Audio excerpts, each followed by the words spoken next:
Assalamualaikum warahmatullahi wabarakatuh. Kami di kelompok 4. Di sini kami akan menjelaskan materi mengenai ketepatan membuat flowchart dalam pembelajaran berbasis e-learning di SD dengan dosen pengampu Bapak Dr. Muhammad Nur Abdullah SPD MPD. Materi pertama yaitu ketepatan membuat flowchart. Flowchart atau bagian alur adalah diagram yang menampilkan langkah-langkah dan keputusan untuk melakukan sebuah proses dari suatu program.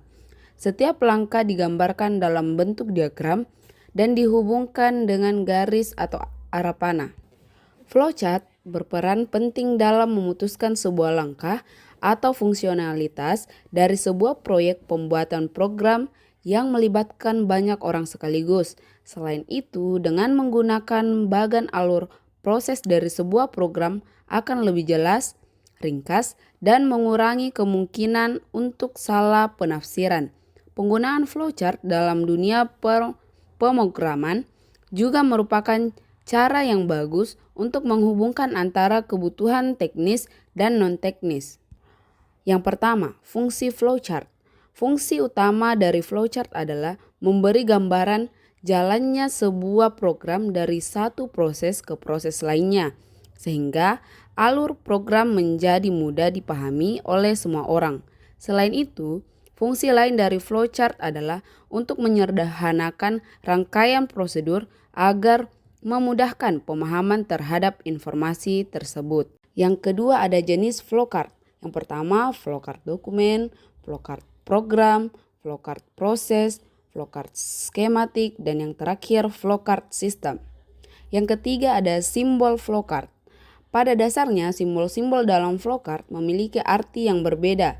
Berikut simbol-simbol di atas memiliki jenis dan fungsi yang berbeda. Ada yang berfungsi untuk menghubungkan satu simbol dengan simbol lainnya seperti simbol flow, on page, dan off page reference. Selain itu ada juga simbol yang berfungsi untuk menunjukkan adalah simbol-simbol yang sering digunakan dalam proses pembuatan flowchart. Materi yang kedua yaitu ketetapan memilih capaian pembelajaran atau mata kuliah yang akan dikembangkan di LMS Moodle. Dalam memilih capaian pembelajaran atau mata kuliah yang akan dikembangkan di LMS Moodle, diperlukan pertimbangan strategis agar implementasi teknologi pembelajaran digital berjalan efektif dan sesuai dengan kebutuhan. Berikut ini beberapa faktor yang perlu diperhatikan. Nah, di sini yang pertama, analisis kebutuhan pembelajaran. Yang kedua, kesesuaian dengan kurikulum. Ketiga, kesiapan dosen dan mahasiswa. Keempat, karakteristik mata kuliah. Kelima, fitur dan kapabilitas LMS Moodle. Yang keenam, dukungan dan pelatihan. Ketujuh, evaluasi dan umpan balik. Dengan pertimbangan faktor-faktor di atas, pemilihan mata kuliah dan capaian pembelajaran yang akan dikembangkan di LMS Moodle dapat dilakukan secara lebih terstruktur dan efektif. Materi ketiga yaitu ketepatan menentukan bahan ajar atau materi pembelajaran online. Dalam menentukan bahan ajar atau materi pembelajaran online, diperlukan pendekatan sistematis agar materi yang disajikan dapat mendukung capaian pembelajaran yang diharapkan. Berikut adalah beberapa faktor yang perlu diperhatikan dalam menentukan bahan ajar yang tepat untuk pembelajaran online. Yang pertama, relevansi dengan capaian pembelajaran. Kedua, kesesuaian dengan karakteristik pembelajaran online. Ketiga, struktur dan organisasi materi. Keempat, interaktivitas dan keterlibatan peserta didik. Kelima, keandalan dan keabsahan materi. Keenam, kesesuaian dengan teknologi yang digunakan. Ketujuh, evaluasi dengan perbaikan berkelanjutan. Dengan mempertimbangkan faktor-faktor di atas, pemilihan bahan ajar yang digunakan dalam pembelajaran online dapat lebih optimal dan sesuai dengan kebutuhan peserta didik. Materi keempat yaitu ketepatan merancang kuis atau evaluasi pembelajaran online. Evaluasi pembelajaran online berperan penting dalam mengukur pemahaman dan pencapaian kompetensi peserta didik. Agar evaluasi dapat dilakukan secara efektif, diperlukan perancangan kuis atau asesmen yang sesuai dengan prinsip-prinsip pedagogis dan teknologi pembelajaran.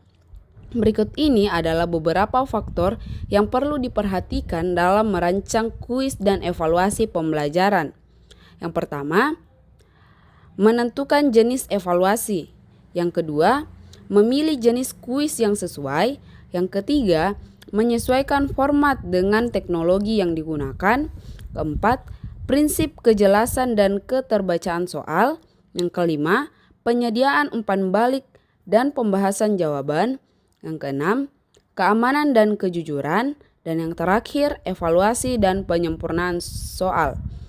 Dengan menerapkan prinsip-prinsip di atas, kuis dan evaluasi pembelajaran online dapat lebih efektif dalam mengukur capaian pembelajaran dan membantu peserta didik dalam memahami materi secara lebih mendalam. Materi yang kelima yaitu ketepatan mengembangkan video pembelajaran yang digunakan di LMS Moodle.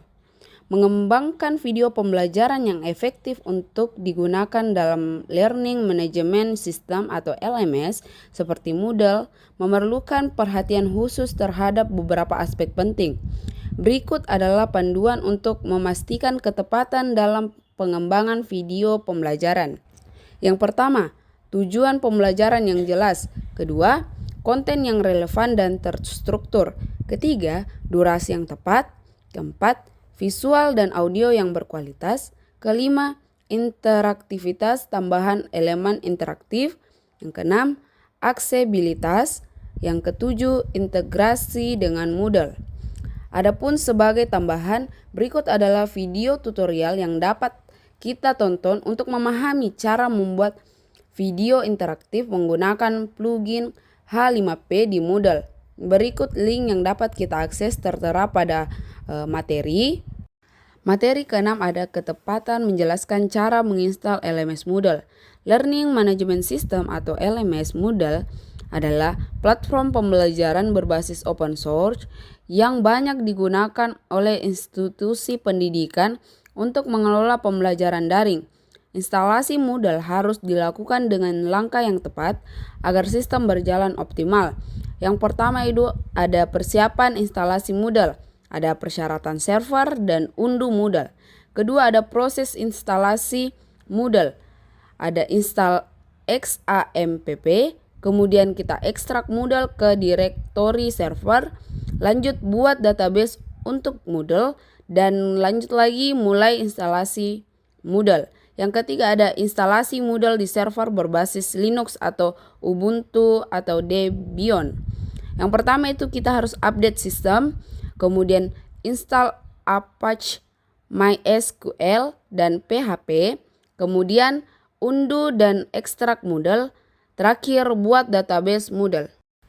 Ketujuh, ketepatan melakukan instalasi LMS Moodle di PC. Moodle atau Modular Object Oriented Dynamic Learning Environment adalah sistem manajemen pembelajaran atau LMS berbasis open source yang digunakan untuk pembelajaran daring. Agar Moodle berjalan optimal di PC, instalasi harus dilakukan dengan tepat sesuai spesifikasi yang diperlukan. Yang pertama, persiapan sebelum instalasi. Sebelum menginstal Moodle di PC, pastikan perangkat memenuhi spesifikasi berikut. Yang pertama, hardware dan software. Kedua, proses instalasi Moodle di PC atau Windows. Ketiga, proses instalasi Moodle di PC atau Linux. Dan videonya dapat kita akses di link YouTube yang akan kami tampilkan.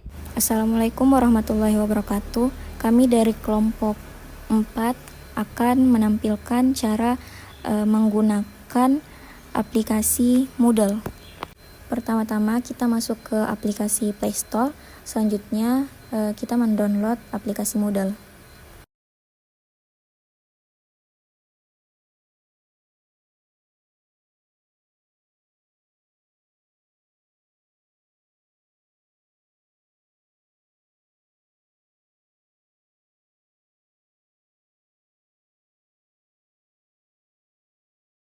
Setelah aplikasi sudah terdownload, Selanjutnya kita memilih am a learner atau sebagai murid.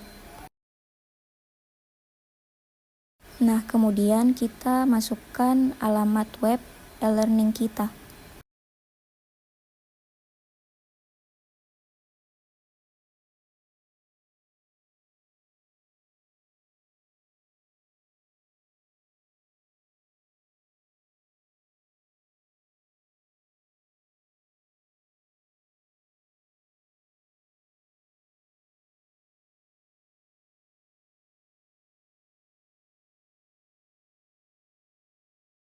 Selanjutnya kita masukkan nama pengguna serta password yang kita punya.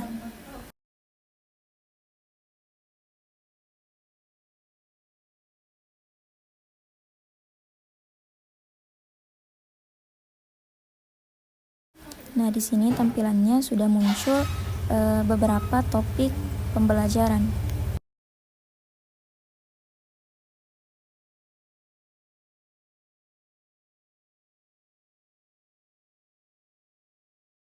Nah, di sini sudah terdapat topik-topik pembelajaran yang bisa kita akses.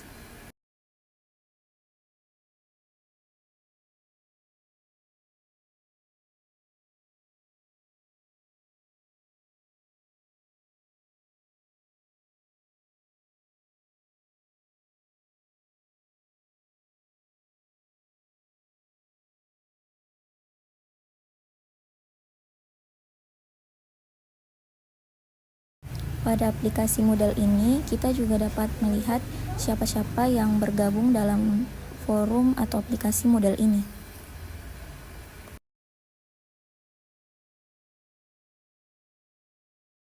Selain itu, aplikasi Moodle juga mendukung kita untuk mengakses pembelajaran secara offline.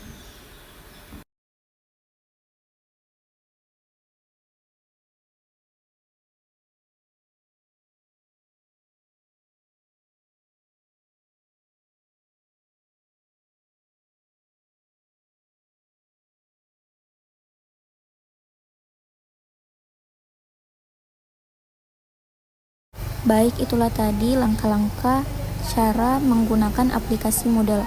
Sekian dan terima kasih. Wassalamualaikum warahmatullahi wabarakatuh. Ke-8 yaitu ketepatan menjelaskan fitur kelas di LMS Moodle.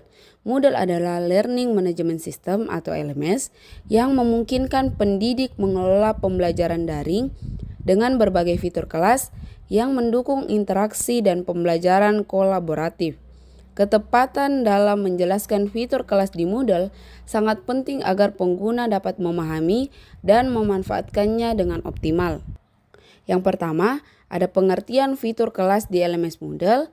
Kedua, ada fitur-fitur kelas di Moodle. Yang ketiga, ketepatan dalam menjelaskan fitur kelas di Moodle. Jadi, fitur kelas di Moodle sangat beragam dan dirancang untuk mendukung pembelajaran daring yang interaktif dan terstruktur. Dengan memahami dan menjelaskan fitur-fitur ini secara tepat, pengguna dapat memanfaatkan Moodle secara maksimal dalam kegiatan belajar mengajar. Materi terakhir yaitu ketepatan mendesain tampilan kelas di LMS Moodle. Mendesain tampilan kelas di LMS Moodle memerlukan pendekatan yang mempertimbangkan aspek estetika, fungsionalitas, dan keterjangkauan teknologi. Desain yang baik dapat meningkatkan pengalaman pengguna serta mendorong efektivitas pembelajaran online.